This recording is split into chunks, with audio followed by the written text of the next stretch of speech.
Take a look. Or threatening weather is possible, the test will be postponed until the first good weather day. Again, this has been a test of the NOAA weather radio warning alarm and EAS signal.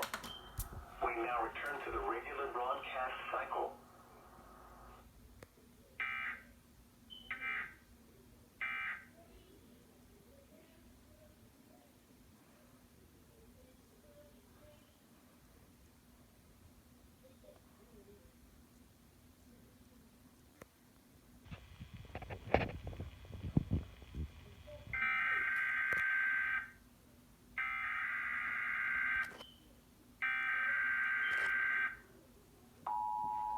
Double!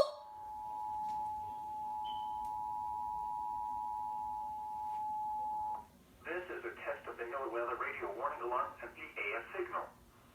These signals are used to activate specially designed receivers when warnings or selected watches are issued for potentially dangerous weather situations. Tests of these receivers are normally conducted each Wednesday between the hours of 11 a.m. and 12 noon.